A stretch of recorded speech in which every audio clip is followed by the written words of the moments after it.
like next week? Probably the matchups have been kind of tricky recently. It'll depend on a lot of like how they're playing and if they're really respecting like bold enough or not. Most probably players will side out Hawks against Rogues, so it's actually good to leave in the bolts to kill their Mystics like as soon as they play them versus like overloading on Tumble Magnets and being like largely reactive. Guess that makes sense.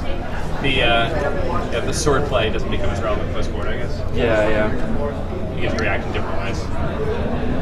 So you don't necessarily need to play like a card advantage game anymore.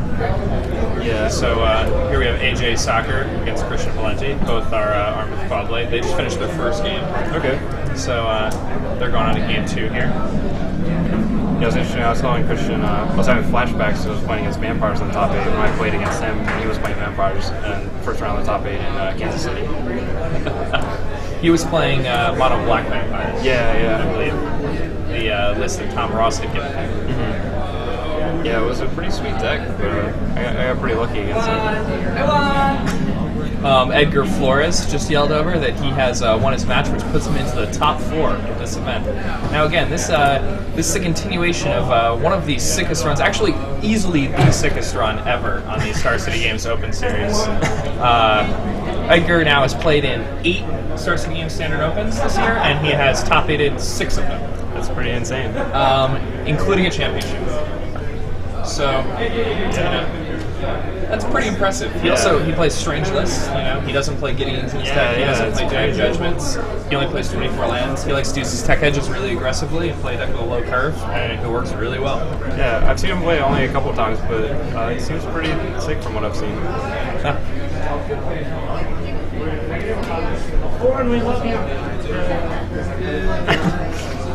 Some nice table banter here between AJ Sacher and Christian Valenti. I'm sure they're good friends. Again, Christian is pretty lighthearted in general. Yeah. I've played against him a few times, and he always seems to be having a good time. Oh, definitely. He's a pretty fun guy. You can have 2 Force of Wills in your opening hand, and he can be playing Belcher, and he just has like a massive smile on his face. Yeah, I guess this is his weapon of choice in Legacy, huh?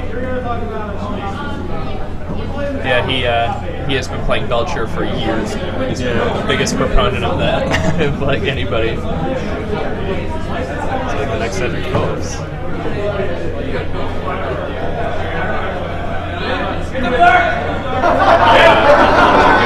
Mystic versus Hawk. Pretty classic battle. Normally we see the Mystic win on this battle. Yeah. Turn 2 Stoneforge Mystic is equivalent to the current standard format, what Turn 2 Bitter Blossom was about a year and a half ago, 2 years ago. One of the things I see a lot in this matchup of like Hawk versus Mystic is the Hawk players will often be pretty careful not to get hit by sword when you can't actually afford to get hit by sword since you've got like the Hawk card advantage and just like discarding Hawks like way better than like chump blocking the Hawk. So yeah, spend the 2 mana. Yeah. Little Jace is pretty good there. Yeah.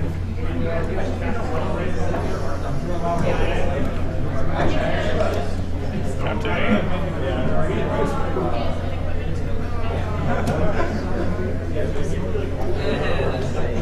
Maybe it's probably just going to crack into Jace and gets passed through my only open. Yeah. Oh, he's a nice Stoneforge. It's probably ready to play it out. Your opponent has a Planeswalker on the board. Yeah. You kind of want them to sort of applying pressure now. Yeah, he also doesn't like normally. You don't do that because you're afraid of your opponent casting a Jace on 4, but his opponent already has a small Jace in play, so it's something he doesn't need to worry about anymore. That's actually not true. His opponent can just take it down and play a big Jace if he wants. That's true.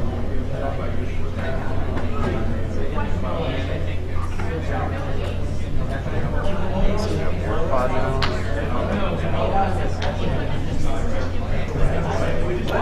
Mortar Pod is a pretty cool innovation that they've had Cobblade decks haven't really gone away at all, but they've had these tiny tweaks over time, and we've seen more and more cards like coming in and getting played. And Mortar Pod is this card that kind of seemed like a fringe card. It would be in some people's decks, not other people's decks. Sometimes people had it on the sideboard, and as more time went on, it seemed like almost everybody had it in their main deck.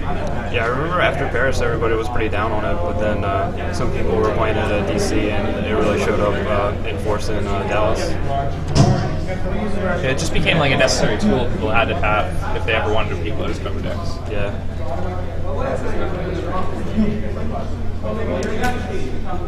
All right, so who do you think has the advantage right here? I have to go with Christian here with the active Jace. Yeah, he's also really important. He's also going to play his 4th land before AJ. That game one must have taken a while. He finished multiple matches. Yeah, every other match is now finished. Yeah. It's downtown that we'd love to have you. But you can't stay here. We're going to be closing down the room. Right, Christian is at 10:30. going ahead and casting his Mortar Pod. So please wrap up your games and move towards the exits. Again, we have results of the other matches in the top 8. Oren Beasley, who's here with us now doing commentary, he won his match over Thomas Cole, who's playing Black Red Vampires. Nate Pease, playing Cobblade, defeated Ryan Miller, who was the mono red player in the top 8. And Edgar Flores defeated Chris Pillett, who is also a Cobblade player. This is the final match of the top 8. So AJ has on 3 lands, 2 Mystics. I think his play right here is maybe just both attack on the Jace. I mean, AJ has a good hand. He has 7 cards in his hand. So this game's still pretty early. Oh yeah, this game is definitely live.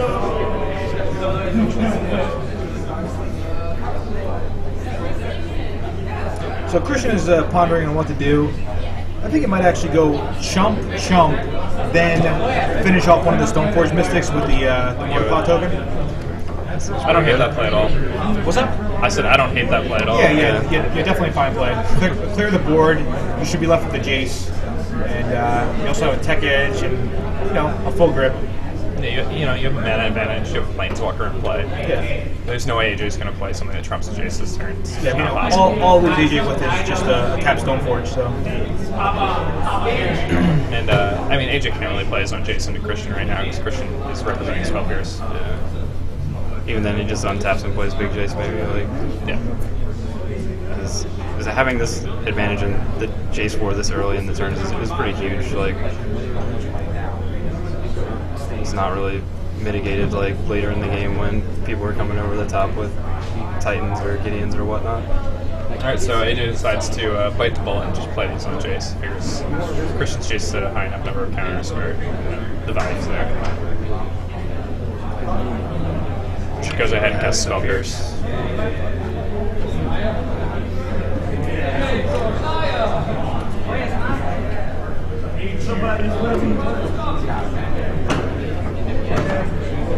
Now this looks really good for Christian at this point. Yeah. That last turn of events was about as good as it gets. And other good news for Christian is that he's actually hitting his land drops consistently. That's something often you see people with these really good starts and then they miss a couple land drops and that gives their opponent an opportunity to get back in. But it looks like this game is kind of like a runaway game for Christian at this point. It may take a little while, but he's probably going to win. Yeah. So I was talking to Christian earlier about his ink ball mix. He's playing 4 and 3 tech edges, which is seems pretty different from most of the other lists. But he swears by it, so. Yeah, the high number of Inkmon Nexus is pretty unique. Yeah. From watching games today with Cobblade, though, it's a card I haven't seen much of prior to this weekend. I'd heard about it. I'd seen it played in other decks, like in Dallas and decks in Boston. But since I've covered, I haven't really seen. I hadn't seen it, and finally getting to see it in action, it's just really powerful. Yeah.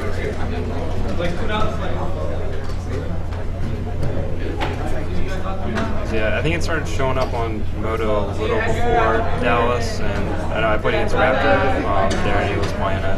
Try to have a trophy against him. Be that way. And then I get a cookie from Glenn. Alright, so AJ's going to cast a Gideon and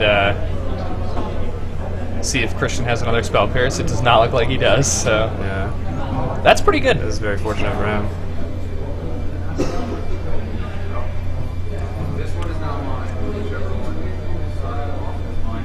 I mean, AJ's certainly going to attack here.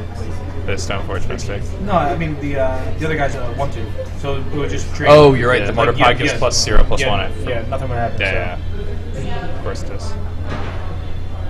All right, so looks like Christian's probably gonna hit his 6th land drop. As long as he's got Ink Moth in his hand.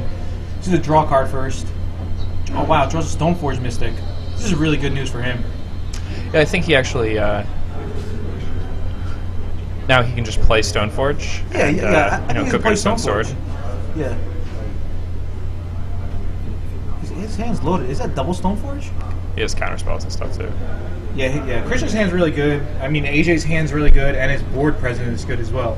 So, all right, 1 point off the Gideon, and I think he's gonna play Stoneforge. Yeah. I would play Stoneforge.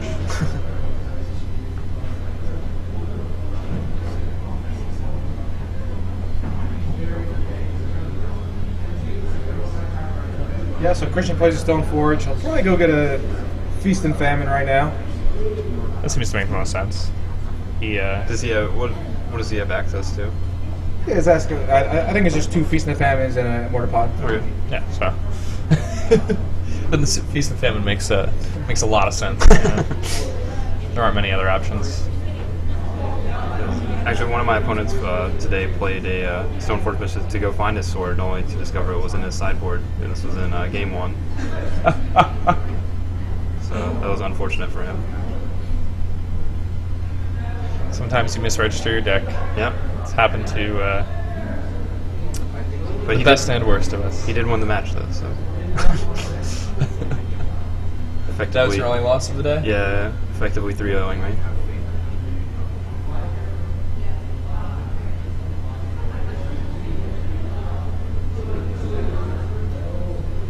All right, so Christian passes the turn. Looks pretty good for AJ if he could do something good this turn. He could take out the Hawk with the Gideon, or he could pump up Gideon. Not sure what route he's going to go. But it looks like AJ's got enough lands to do whatever he wants. I mean, I think Christian actually is double Mana Leak though, which does make this turn a little more difficult. Yeah.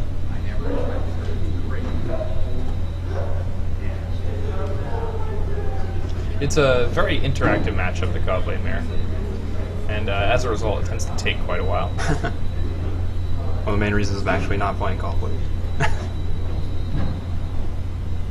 I've played many Callblade Mirrors at my best friend's house, and playing the Callblade Mirror is something you do like while you're watching TV, and like a match like takes a movie if you really think everything through. Archer's back on Netflix, so kill some time.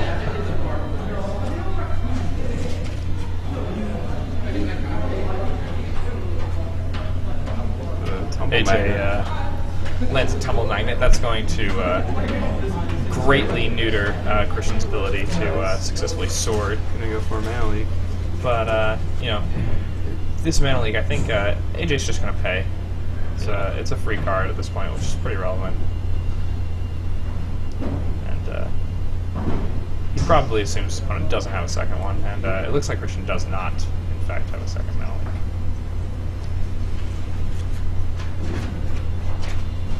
So Jace is on 1 here, so I think Christian has a big Jace in hand, so he has the option of resolving that, Yeah, he can trade in his Jace.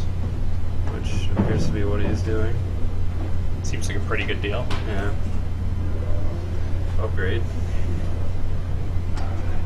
Now, you don't really get many opportunities to do things like that, so an opponent being tapped out in a Callblade Mirror is a pretty nice chance to stick a Mind Sculptor and have blockers back to protect him. Of course, it's dangerous because Tumble Magnet can actually effectively take out 2 blockers when you need to get in pot shots at a Planeswalker. That's another reason why it's good in this matchup, because it's really hard to like wade your way through all the chump blockers, and Tumble Magnet's like some way to actually like peck away at your opponent's Jace for getting out of hand in the mirror. So it might end up being a little difficult for Christian to protect his Jace since AJ has resolved the Gideon. Now, He does have the Hawks and the Stoneforge in hand, I'm sure. especially with the Tumble Magnet, AJ is for sure going to get to tap whatever creature that Christian plays in his second main phase. Jace, or Gideon was +2 as well, so.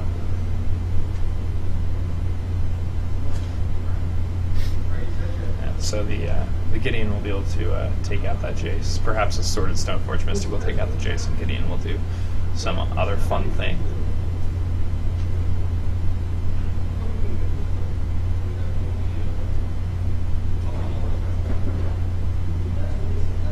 Alright.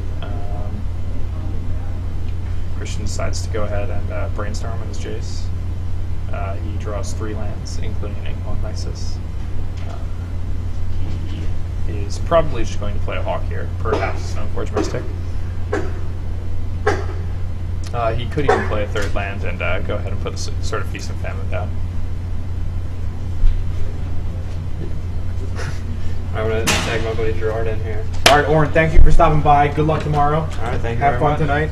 Absolutely. I'm starving. All right, yeah. Enjoy, get something to eat. All right. And we'll see you bright and early. So my prediction is that this match is going to take another 5 minutes. So then we could all go get something to eat.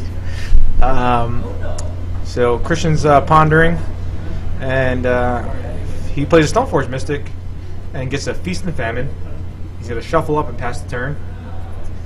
And now that's 2 sort of Feast and Famines for Christian. Yeah, I mean, I think this game looks pretty good for AJ, to be honest, even though it's Christian thinks he's winning, but that Gideon's going to do a lot of work. Yeah, I mean, Gideon can completely dominate a game when you need it to. So I think pretty much we want AJ to untap.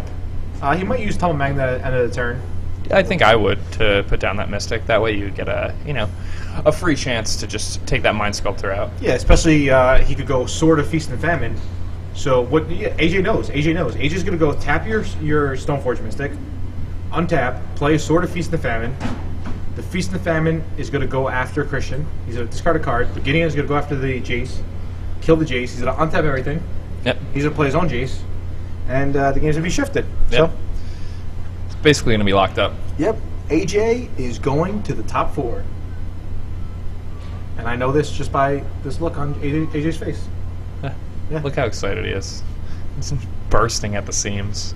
All right, here it comes. AJ, don't disappoint. All right, AJ draws a Plains. Now he's going to go ahead and cast this sword. Yep. And he's going to get to equip it to the Stoneforge Mystic. Then he's going to turn Gideon into a creature. All right, plays a Hawk. Wow, this is a really good turn for AJ. Yeah. Yep, AJ knows. He says, "Oh yeah, I like Dr. Pepper." It's delicious. You know, that is the second player we've seen today who had a Dr. Pepper shirt. He's actually competing with whoever the first player was To get the Dr. Pepper sponsorship. Yeah, I think it was Lewis Laskin. Yeah, I mean, I think the Dr. Pepper sponsorship is like the most coveted thing in all of competitive Magic, so it's never been achieved before. All right, so there goes Jace. There goes AJ's lands untapped. And there goes a Plains from Christian. Alright. And I think AJ should just drop like 2 more Hawks. Yeah, you could just jam the board. Or just go Jace Hawk, have Condemn open. I think that's the play. Jace Hawk, leave open Condemn. Yeah, I mean, like Christian's board went from like looking awesome to like nothing. Yeah, Gideon, if used properly, especially in combination with that Tumble Magnet, Yep. It really let AJ like get through that whole army that Christian had and kill the Jace to Yep. let himself get the card advantage he needed. So this is what happens in the matchup. You know, one person looks like they're winning, then somebody has a big turn, and it's the game shifted.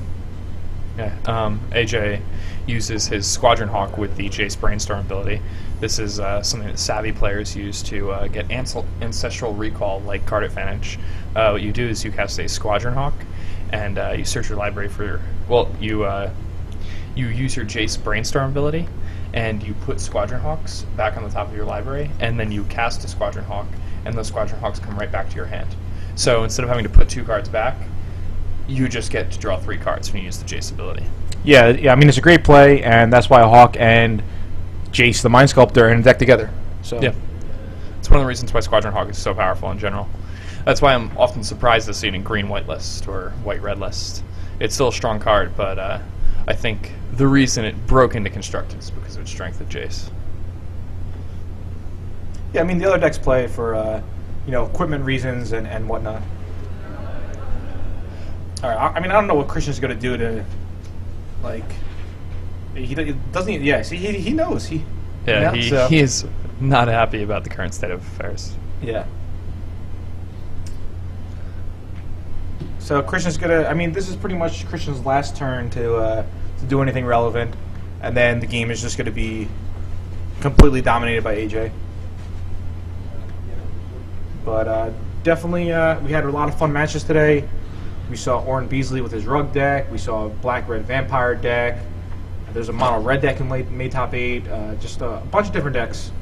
So that was good.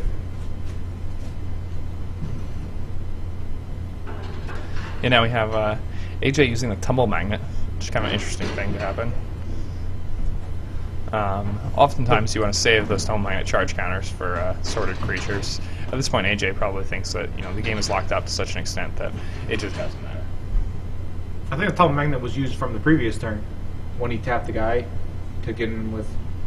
No, Oh, no, no, that was done yeah, during yeah. Christian's end step the turn Yeah. before. Christian's going to serve a bunch of guys, perhaps trying to infect AJ to death. I mean, if he doesn't have Day Judgment in his hand, even if he does, it doesn't even matter.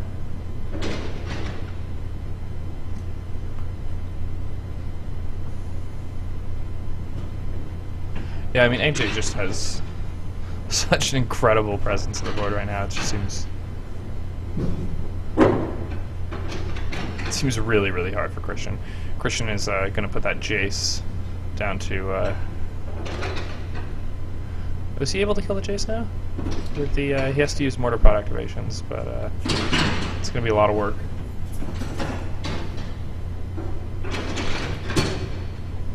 But it might be worth it. Yeah, I mean, regardless, he's not going to win with Jason play, and it's just really bad for Christian right here.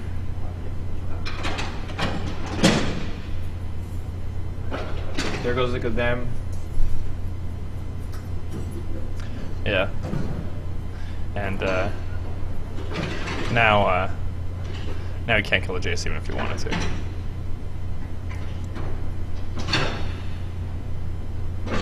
I guess he could. He could wrath himself to kill it. Yeah, And tap out. Tap all of his lands and wrath himself to kill the Jace. That's about it at this point. I think AJ wins in 2 turns. That seems like a reasonable estimate to me. Yeah. I saw the arm go across the table and I thought... Christian just scooped. Yeah. I mean, Christian's definitely not in scoop mode yet. I think he's definitely going to at least play a Jace of his own or something like that.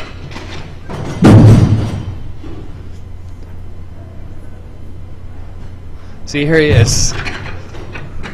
Losing an over an hour match. Yeah. And this match is smile a on long his face. match. I think AJ's really, really happy that he's going to win 2-0. Oh, yeah. Yeah, because I don't think he wants to sit there and play.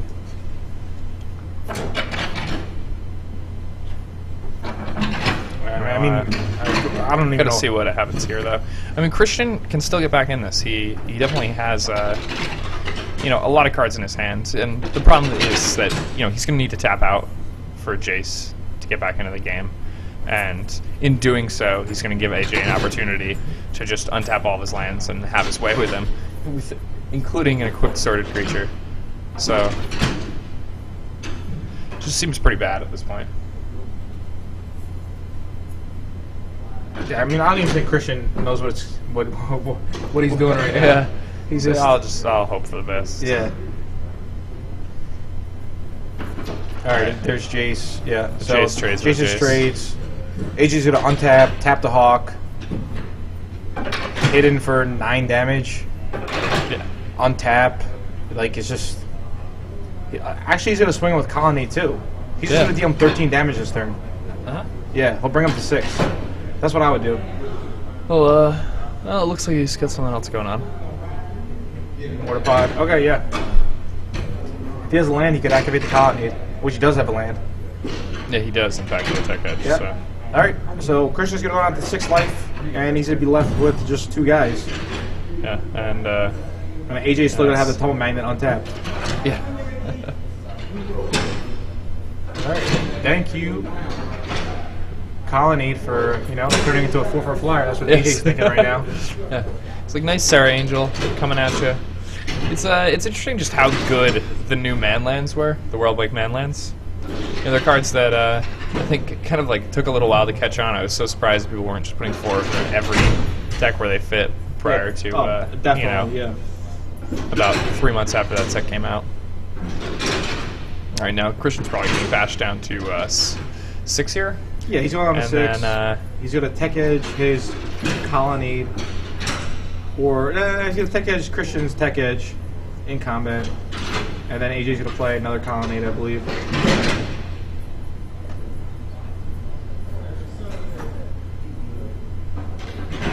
Yeah, kill the Tech Edge. That's the right play. yeah, I think he's almost certainly going to do that. He has another colony. But if you kill the Tech Edge, you're just leaning on him way too hard for him to do anything. Yeah, I mean, it's just, yeah. Tech Edge, yep. I think he's going to play 2 Hawks and just pass the turn. Oh, Tumble Magnet. Yeah, this is, I mean, yeah. He closed it. Yeah. I'm surprised Christian didn't scoop yet. I mean, it is the top 8 of an event. Yeah, I mean, that's even, yeah, he does. There All right, you good go. job. All right. AJ Sacher takes it down. He advanced to the top 4. He's in top 4, so it's a good top 4. Edgar Flores, AJ Sacher, both those guys Beasley. are gunning for level 8. And Nate Peace. Oren Beasley and Nate Peace, so it's a good top 8.